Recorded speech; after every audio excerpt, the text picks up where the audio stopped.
Well, this is not going to be a cheerful video about how wonderful it is to live in Mexico because we recently discovered that 3 young surfers were murdered about 50 miles south of where I live. They were at Bocana Beach to surf.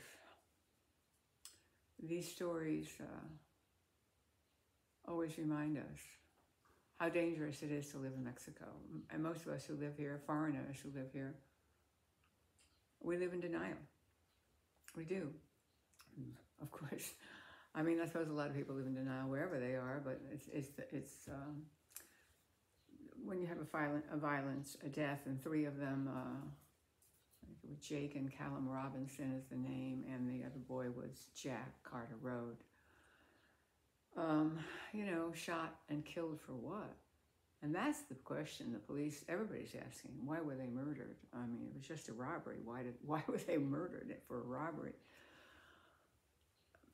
The good news is, I mean, it's not really good news, but when these things happen, particularly when they happen to foreigners, locals report it.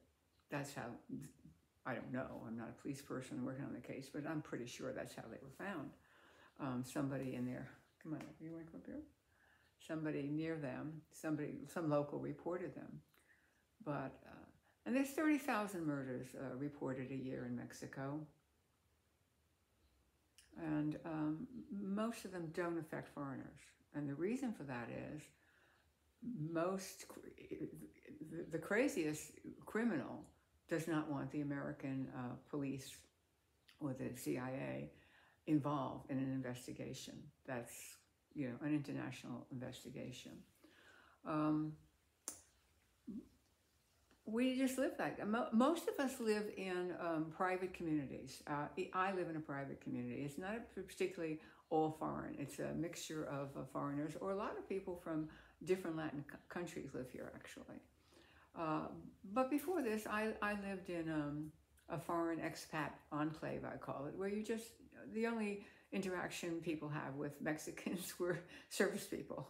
They didn't have any Mexican friends. They didn't, and I wanted to live in Mexico, and I'm willing to endure some anxiety about where I go. I mean, I certainly have driven through certain neighborhoods where I go like, oh, keep going and keep going fast. I will say again,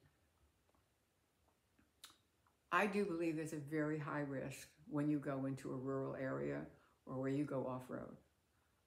Whenever you hear about somebody who's been killed, they weren't in town, unless it was Tijuana. They weren't in a city.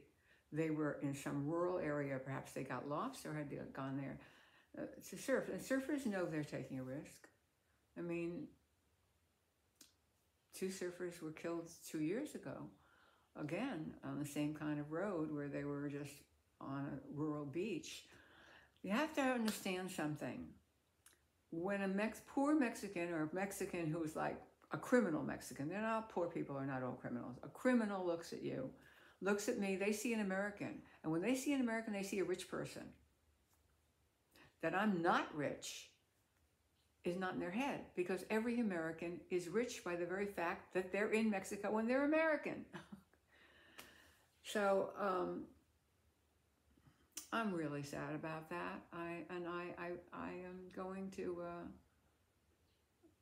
warn you that if you come here, you must stay in highly populated areas, and particularly areas that are for tourists, because the truth is, those are highly policed areas. They don't want anything to happen to tourists, for a very good reason. I don't know, it's like billions of dollars. If something like this happens, there are a lot of people around the world that goes, don't go to Mexico, it's very dangerous. It is very dangerous, but it's not dangerous every day to anybody who's a foreigner.